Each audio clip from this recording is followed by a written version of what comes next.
Okay, let's get going. So hello, everyone, again. Thank you for joining us for our HashiCorp Solutions Engineering Hangout. Today, we have our Hangout hosted by Yash, and he's a solutions engineer in the Mid-Atlantic region. So today, we're going to talk about HashiCorp Terraform Cloud. Terraform Cloud enables provisioning of resources using a VCS-driven workflow, a CLI-driven workflow, as well as an API-driven workflow. And in this SE Hangout, Yash will dive into how Terraform Cloud's API can be leveraged to provision resources. So we'll get into going into that in a little bit. But in this SE Hangout, I want you guys to know that it is being recorded, and the recording will be made available after post-processing, which usually takes a couple of days. So I'll email it out to you, and then it will also be available on our website. The presentation and demo will be about 30 minutes, and then the remainder of the time will be up for questions. So if you have any questions throughout the presentation, throughout the demo, please submit them through the Q&A portal. And on 24, you should see a Q&A portal window, and then we will get to answering them with Yash at the end of the demo. So with that, I'm all set with my intro, so we can go ahead and get started, Yash. Thank you, Brianna. I think you're going to take the questions today, right? I'm just going to do the first part. So just playing. So I hope everyone had a wonderful holiday and is excited for 2021. I am, it really feels like still 2020, but hopefully things will progress and we'll come out of our shells of COVID as the year goes on. So as Brianna was describing today, we're going to talk about the advantages that going to Terraform Cloud give you. Specifically, we're going to focus on the API-driven workflow. So just to level set, for those of us who may not be familiar with Terraform Cloud or even Terraform, what Terraform enables us is that we are able to define in a declarative manner, in a codified manner, what we want our infrastructure to look like. So whether that is public cloud, AWS, GCP, Azure, or what have you, private cloud like OpenStack or VMware or anything, as well as the platform and software that we may provision on top of that. What Terraform enables us to do is manage the life cycle of those resources. So what we want to do on day one, when we initially provision an associated set of resources, how we might iterate on that on day 2+, right? So adding, subtracting, modifying, specifying what it is we want, what our desired state is in that codified manner, in that HCL or HashiCorp configuration language, and Terraform figures out for us what it needs to do. Now, when we talk about adopting Terraform within a team or within an organization, it presents some questions about how we collaborate, really, right? What it means when I do a plan and then an apply, and I get back the resulting state, right? State is what reflects the results of a Terraform run. How do I lock that state when I'm doing a run so we're not stepping on one another in our team? How do I protect that state, and not only state, but also sensitive variables? How do I do that? How do I manage, as Terraform is adopted across my organization, what it is that our practitioners are doing so that they don't hurt themselves or the organization? Terraform Cloud addresses these issues, right? We are able to define through RBAC controls who can do what. We're able to define through the module registry, the private module registry, templates that can be reused.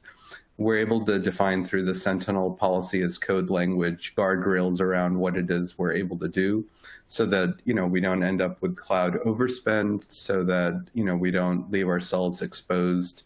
And it also enables for us the different workflows that Brianna was describing earlier, right? Specifically, we get a CLI-driven workflow that we have been used to using, perhaps, with Terraform open source, with Terraform CLI, but with this Terraform Cloud integration, while we are working at the CLI, our Terraform runs happen through Terraform Cloud, right? So that addresses those collaboration, state management, and guardrail aspects that we talked about before. We also get a VCS connected workflow. So what that means is that, we define a workspace, we associate it with the version control system repo. And when we commit changes into that branch or merge changes into that branch, the webhook results in a Terraform run getting triggered, right? That sort of GitOps approach. And then the third approach is the API-driven approach, which is great for CI systems, right? Whether we're using Jenkins or Bamboo or something else. We have folks using Concourse as another example. It's our it's our CI system that determines when a Terraform run needs to happen. It may make that determination based on a webhook relationship with a VCS repo or in some other manner.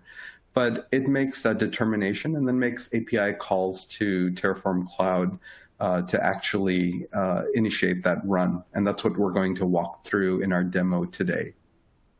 The other place where the API-driven approach is useful is when Terraform Cloud cannot connect to our VCS system, either because our VCS is, in an air-gapped environment the Terraform Cloud doesn't have access to, or we're using a VCS system that is not supported by Terraform Cloud. So Terraform Cloud lets you use GitHub, GitHub Enterprise, GitLab Enterprise, Bitbucket, and Azure DevOps ADO, right? So what does this look like when we are adopting this API-driven workflow? This diagram kind of shows that workflow, right? So the driver, can you see my mouse pointer, or I take it that you can't, right, Brianna? No, you can't. We can't see your mouse pointer.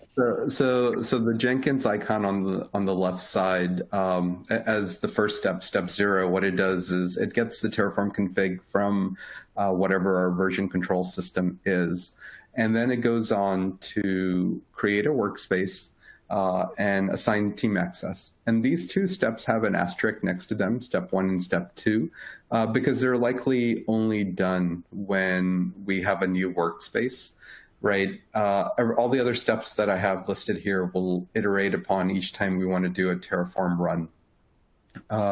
We might also, modify team access as appropriate.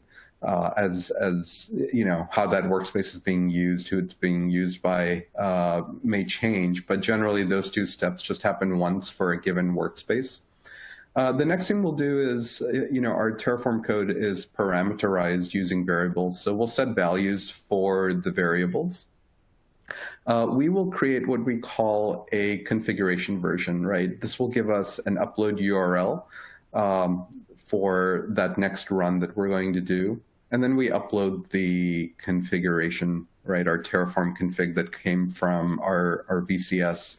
And then we'll create the run, and we'll apply the run. If we have set our workspace, and I'll show you what this looks like, if we set our workspace to auto-apply, we actually don't need to explicitly run that next step. It happens automatically. The result of all of this, right, the value we're trying to get out of Terraform ultimately is to provision our resources, right? So again, whether they're in the public cloud or private cloud or what have you, Terraform will manage the life cycle of those resources essentially from inception to completion. So if there are no questions, we will jump into the demo. The other things we have, we'll share this deck, but we have, kind of along with this illustration, the API documentation associated with each of the steps that we'll share with you. and then the API documentation also listed out. So let me go ahead and start my screen share. 1 second.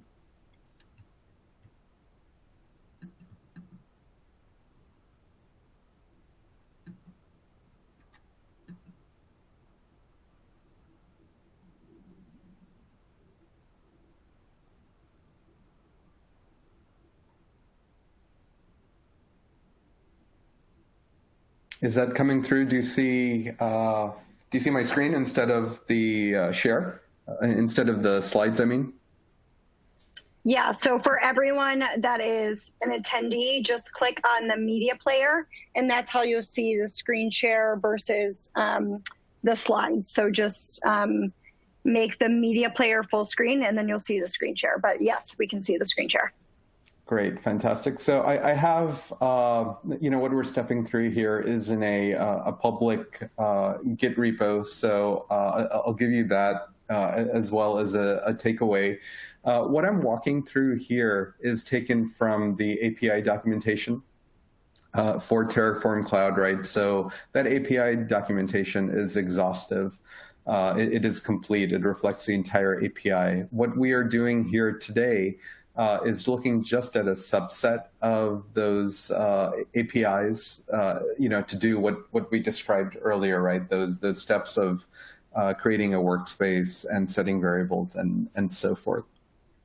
So not surprisingly, the way that we interact with our Terraform Cloud API, and by the way, when I say Terraform Cloud, this applies to Terraform Enterprise as well. The difference between the two is that Terraform Cloud is our SaaS, our hosted offering, and Terraform Enterprise is something that you can host yourself. So our customers who run in an air-gapped environment, where they're completely disconnected from the public internet, may leverage that. But Terraform Cloud, removes the operational burden if you are able to be connected to the internet, and most of our customers are in terms of what they're doing. But the APIs that I'm describing are exactly the same. So we use a bearer token to interact with the API. There are 3 types of tokens. The user token, each user can have multiple tokens, right? And this enables the individual to do what they need to do based on the privileges that are granted to them. So based on, if I'm an administrator, I would have those privileges. If I'm able to manage policy sets, I can do that. If I have privilege over certain workspaces, I'm able to do that. We're not going to focus on user tokens today, but I wanted to mention it since we're talking about tokens. The two we're going to mention the two we're going to focus on today are team tokens and organization tokens. So team tokens allow us to do plans and applies of a workspace. And the org level token is meant for managing the organization, right? So creating workspaces, managing teams, managing team membership is where org tokens come in. So we're going to leverage both a team token and an org token in the demo that we are doing today.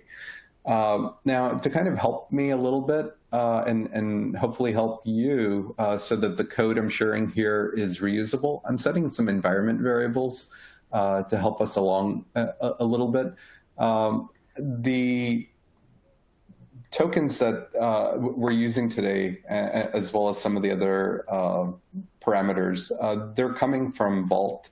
Vault is HashiCorp's centralized secret management solution. So whether you're working with static secrets or dynamic secrets, when I say dynamic, I mean short-lived secrets, whether it's for access to a database or it is a PKI cert or SSH access or what have you.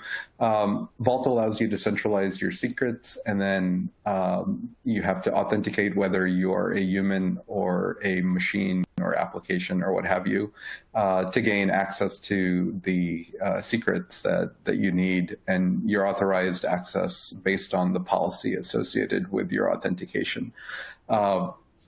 So a little bit of a side, that's where I'm getting some of the environment variables you see here. This first one here is simply where in my Vault KV store, key value store, I'm going to find the secrets that I need. I'm going to set the TFE team token as follows. The organization token, the name of my organization, which actually is reflected up here in the KV path as well. But that's fine, that's not anything sensitive. And then the endpoint address, which for Terraform Cloud is simply app.terraform.io, but for your Terraform Enterprise on-prem install, it would be wherever your Terraform Enterprise endpoint is. And then the other parameter I'm going to get by doing an API call is the VCS OAuth token ID, right? So this is this is not anything sensitive, but the OAuth token associated with our VCS connection. So what I'm going to do, these are the variables that you can echo them out and look at them if you want to. But what we're going to do today is we're going to create two workspaces: a workspace for use by a VCS-driven workflow. So you can imagine that you have a CI system that is used to allocate workspaces to individuals or teams within your organization, where they're going to then go and do a VCS-driven workflow, and your CI system is simply provisioning those workspaces, right? And then we're also going to create an API-driven workspace where our CI system will actually be the one that is doing the Terraform runs. So we'll create those two workspaces. We will set some variables, right? Terraform variables, environment variables. We will then do a API-driven run using those API calls that I was describing. So let's create our VCS connected workspace. What I've done here is, I have a link to the documentation that you can use, as well as a description of the API call. Again, if you go to that documentation, you'll see an exhaustive description of that API call. So hopefully this will be of help to you.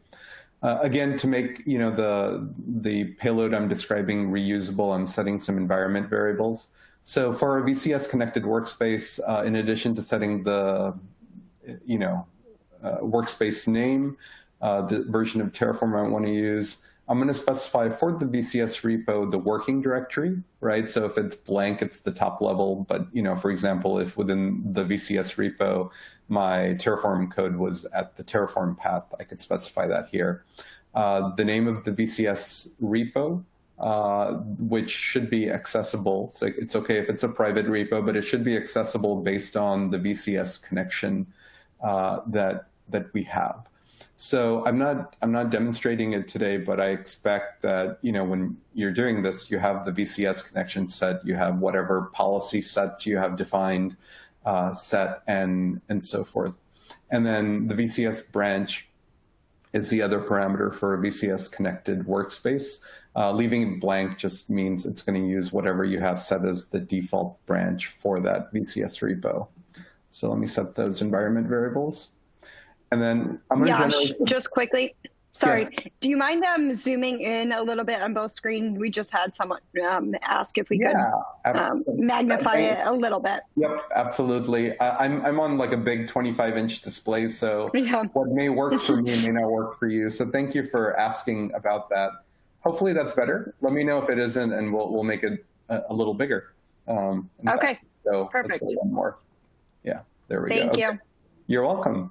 All right, so let's generate our payload leveraging those variables that we set above. And again, this makes this code here a little more reusable.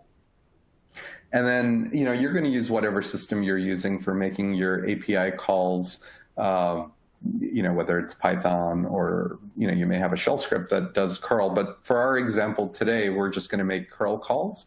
right? So we specified the org token in this case, right? We're doing a post, we're specifying that payload we generated, and then we're posting to this, I have it referenced here, the organizations, the name of the organization, and then workspaces is the API path. So let me do that. So the results that come back, I'm piping them to JQ so that we can look at them. They are long, and given that we've increased the size a little bit, I'll be doing a little bit of scrolling. I hope that isn't too distracting, but let me clear my screen before I make the API call. So let's scroll up a little bit. And you see what came back here in addition to the other parameters. I won't go through all of them, but the workspace ID, this is something that we will leverage for things like creating variables. The name of the workspace that we created, which we can use to obtain the workspace ID if we don't have it. So if you're simply storing the workspace name in your configuration management database, that's just fine. And then down here, you see the VCS connection as well. So that's great. That was our VCS connected workflow, right? Let's create a workspace that doesn't have a VCS connection. By the way, one of the things I'll do is, this is my, I'll jump back and forth, but this is my Terraform Cloud organization, and we just created the VCS driven workspace, right? Nothing else is there. It started with a clean slate to kind of make it easy for us to look at what we're looking at today. All right, so back to creating a workspace, but without a VCS connection. And you'll see here that our payload is relatively smaller, right? There's nothing here about the VCS connection. We're simply specifying the workspace name. As I mentioned above, I'm setting auto apply to true, and this will remove the need for us to explicitly run, initiate the run. The run will happen when we upload the configuration.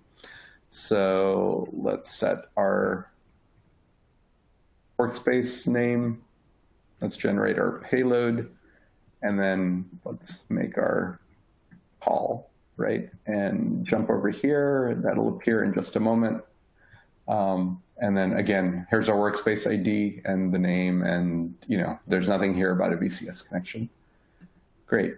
So kind of along those lines, if I want to get a listing of the workspaces, I can call the organization name workspaces. So same API call, but with a get instead of a post, and that'll get me a list of all of the workspaces. This can be very long as I end up with hundreds and thousands of workspaces as my adoption of Terraform grows. But right now we just have 2 because for our demo we're starting nice and small. But here's my VCS driven workspace, and then up here is my API driven workspace, right? I can look at a given workspace using the workspace name, right? And the API call for that is organization name, workspaces, the name of the workspace, right? And it's simply a get call to that. So let me clear my screen again. And the one I specified, by the way, the name I specified was the VCS workspace name environment variable that I passed, and here it is. So this is how I would go about obtaining the workspace ID. Now, if I have the workspace ID, in fact, this is exactly how I would go about obtaining the workspace ID, right? I'm just doing some JQ parsing, and what that looks like. But given the workspace ID, I'm able to then get the information about that workspace. But instead, here what I'm calling is I'm calling a get on the workspace ID API endpoint, right? And I get back the exact same information. So we created a couple of workspaces. We examined workspaces. That's great. Let's set some variables, right? In Terraform, let me go over here to our VCS connected workspace, and we can look at variables. So there's nothing defined right now, right? And when we talk about defining our Terraform, we parameterize it for reusability. We might set some sane defaults for certain variables. Other variables will not have any default value. But we customize that Terraform run by defining variables.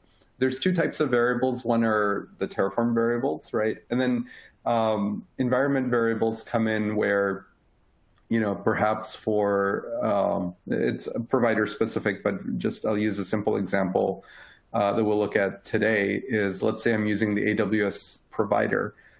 We will configure that AWS provider with either parameters that are passed in the provider definition that enable us to authenticate, or by environment variables that get set.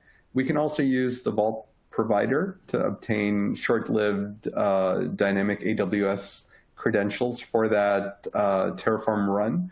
But we're going to set some Terraform variables. We're going to set some environment variables. We'll look at what sensitive variables are in Terraform Cloud. So the API call endpoint is workspaces, the name of the workspace, the ID of the workspace, and then the vars, right? So let me obtain the workspace. Let me obtain the workspace ID. Right, and then using JQ to extract what the workspace ID is, and then I'm going to just set some environment variables in populating our payload. Right, the payload here, if you're familiar with the AWS provider, we're setting the instance type. We're going to provision some EC2 in this workspace.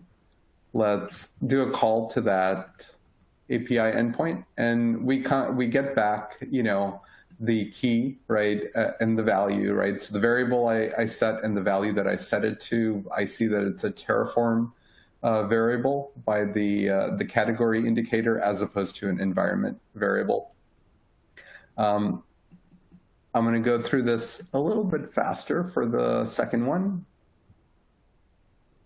We get the concept.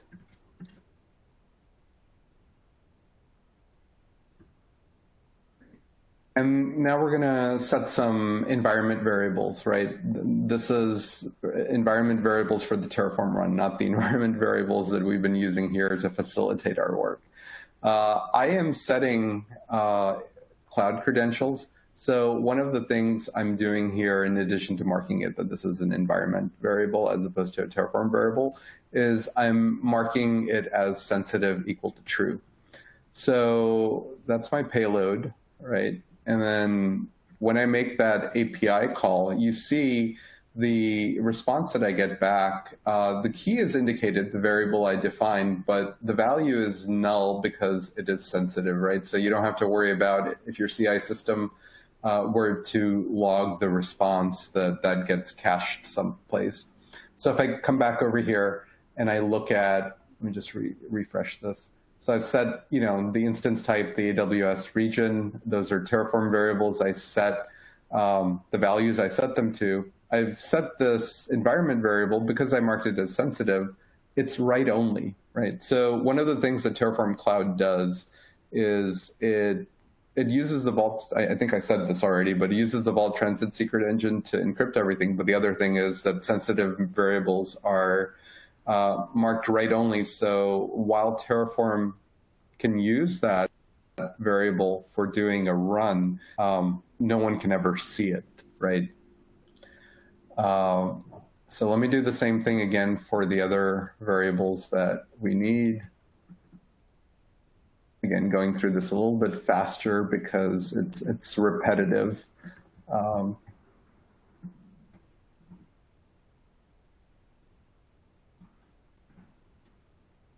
I know we're about 30 minutes in, but if you'll bear with me, we don't have a whole lot further to go.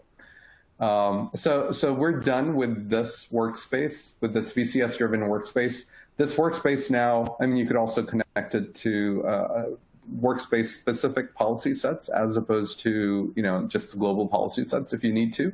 But this workspace is then ready to hand off to your customer. let's mess with the API-driven workspace that we're actually going to do a run for. So again, just kind of zoom through this because we're familiar with the concept.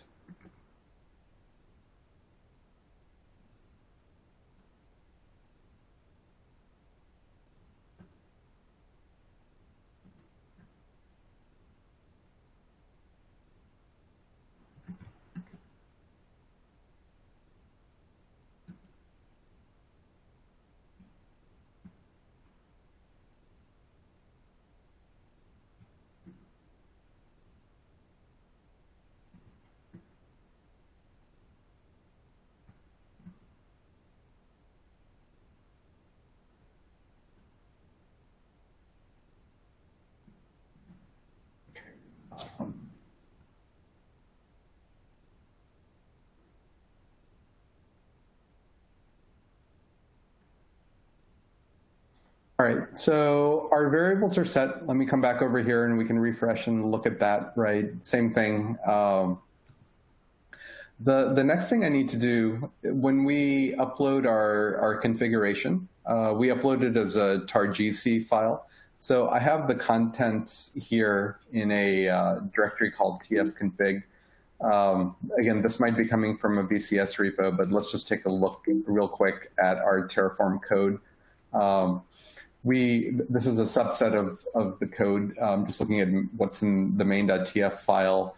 Terraform doesn't really care what file name you use or how many files you spread the configuration across, right? There's no hierarchy here in terms of how this code is interpreted by Terraform.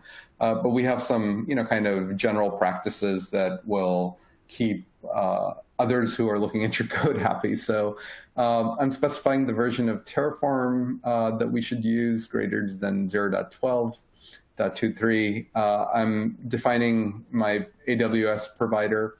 I know I'm zipping through this real quick, but if there's questions, I'm happy to walk through this after.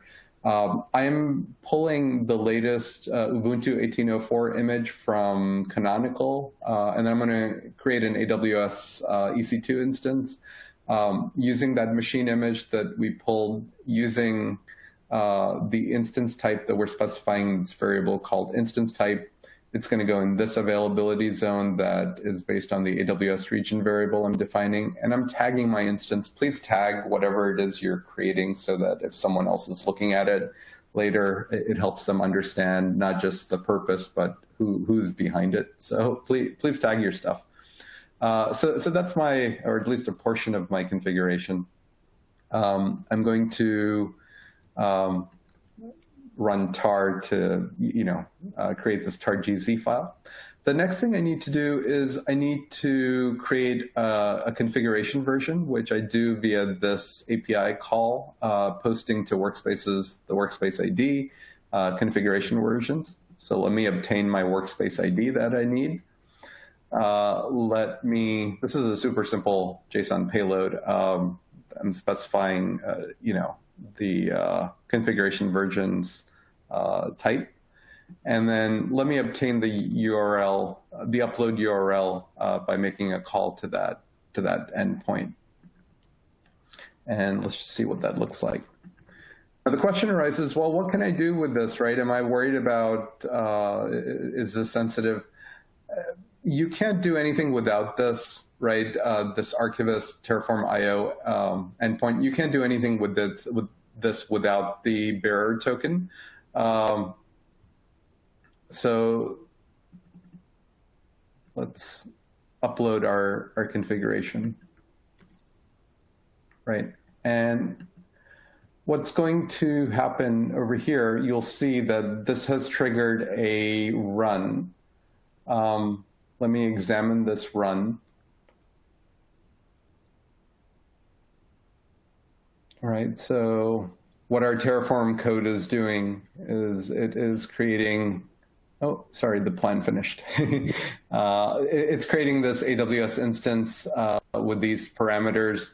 Because I had set auto apply, the cost estimation got done, the policy that the global policy we have, we had one that passed, one that was advisory, so it didn't prevent us from proceeding, but it was a enforced mandatory tags policy that was violated. Again, it was marked as advisory in the definition, so it didn't prevent the run from proceeding. What? Yeah, name, TTL, and owner. I think what I did is I set the owner uppercase, right? So it allowed me, and TTL I had as all caps. So that is case sensitive, but again, because it's advisory, it didn't prevent me from proceeding. And my apply finished, right? So that is just coming back over here to the to our workflow here, right? We essentially we provision the resources, and we got what we needed using this API-driven approach. I see we have some questions in the chat. Happy to walk through those. Yeah, great job, Yash. I can go ahead and ask you the questions and we can walk through them. But yeah, the first one that came in, okay, awesome. So the first one that came in is, when you use Terraform Cloud UI to run apply without VCS, how does Terraform Cloud get hold of the .tf files? So the UI, what the question is referring to is, when I have a workspace that is not connected to VCS, right? So when I'm looking at my list of workspaces, I'll see if there is a VCS branch associated. So the UI-driven workflow is actually just like the VCS-driven workflow in that you need a VCS connection, right? So for an API-driven workflow, I can't do a run if it's not connected to a VCS repo. The other use I have for a non-connected repo is that CLI-driven approach, right? So you would define the name of the workspace, the name of the organization, the Terraform Cloud or Terraform Enterprise endpoint, in a remote stanza if I was doing a run from a CLI, right? And this is great for folks who like to use the CLI, but we want them to adhere to whatever policies we have defined for our organization by having that Terraform run be centralized through Terraform Cloud or Terraform Enterprise, as opposed to just running on their own. We want that state to be stored and that state history to be there in Terraform Cloud. We want that state, again, to be protected using that Vault Transit secret engine.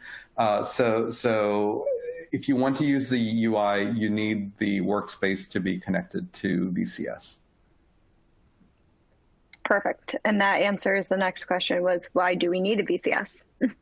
Yeah. Well, that answers it.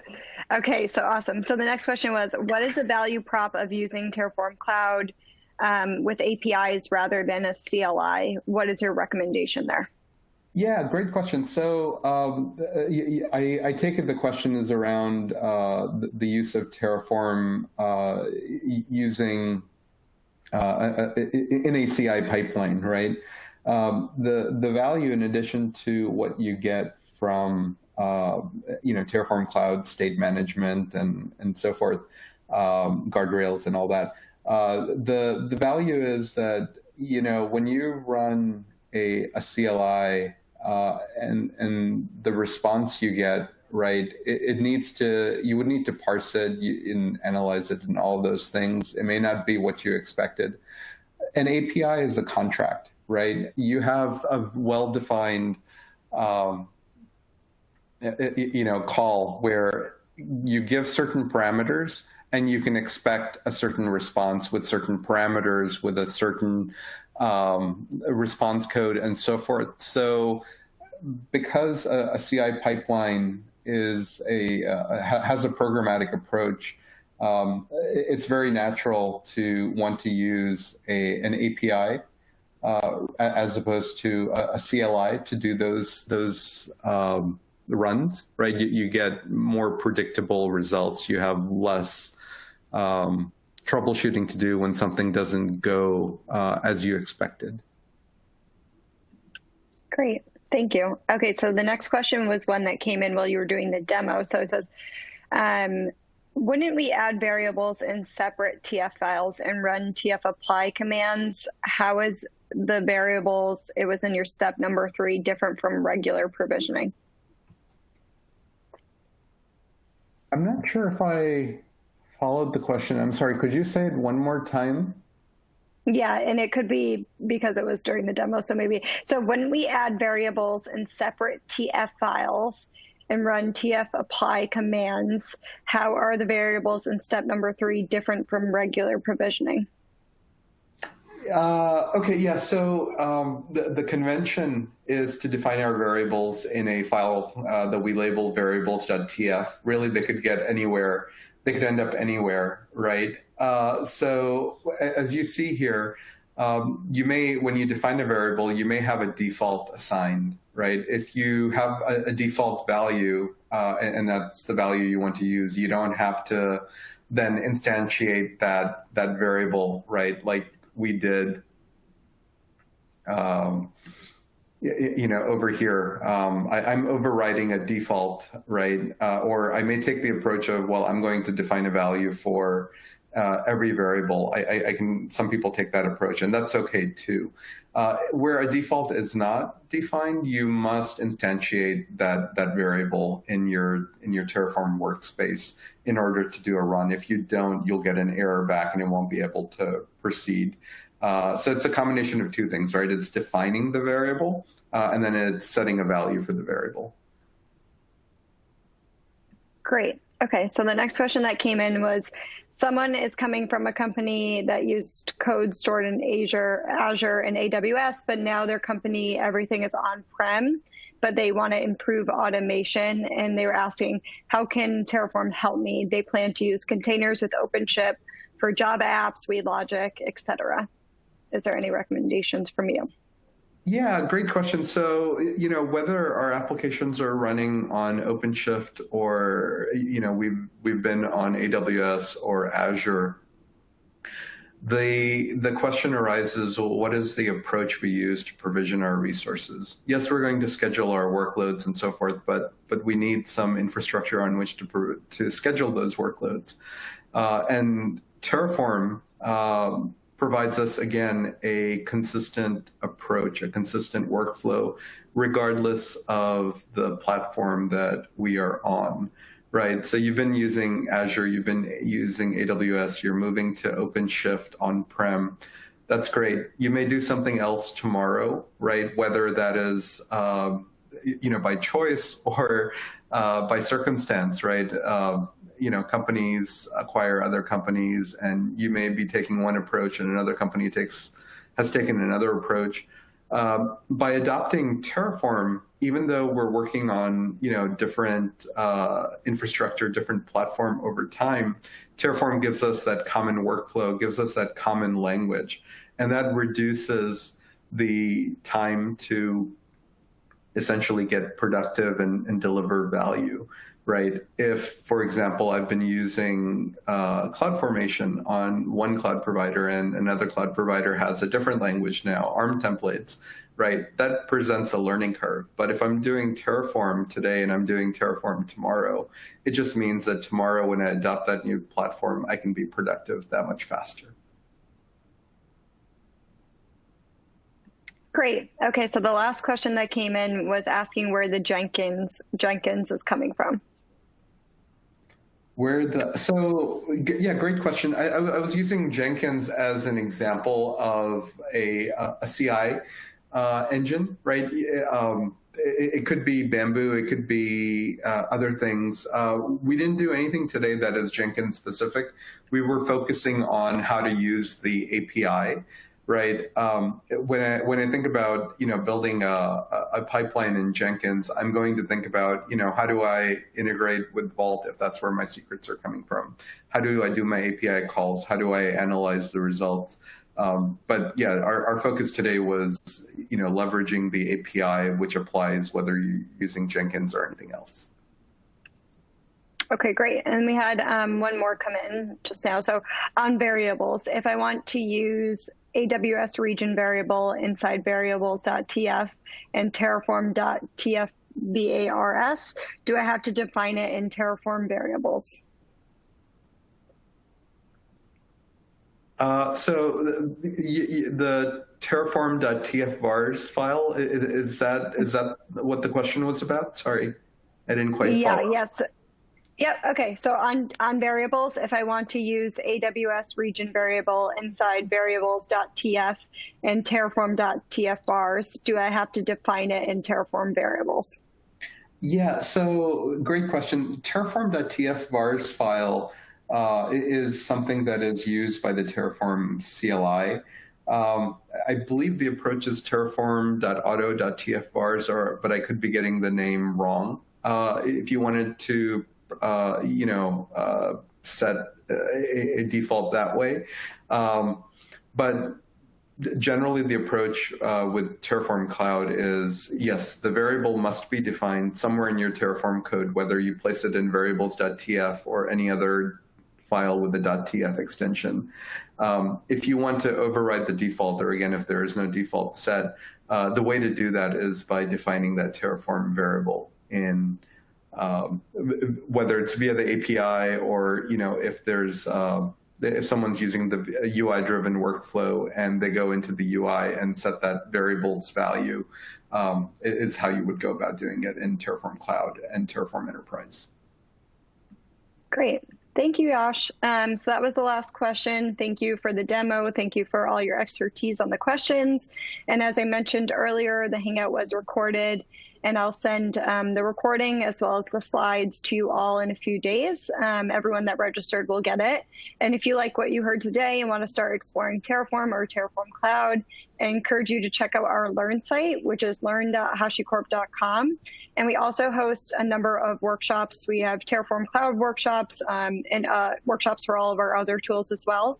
And they're all virtual now. So if you're interested in attending, check out our events page, which is hashicorp.com/events. So I hope you all enjoyed today's Hangout and have learned and have a better understanding of how Terraform Cloud's APIs can be leveraged to provision resources. So thank you for joining us today, and a big thank you to Yash for his time. Thank you all. Thank you, Brianna. Thank you. Have a great rest of your day, everyone. Bye-bye.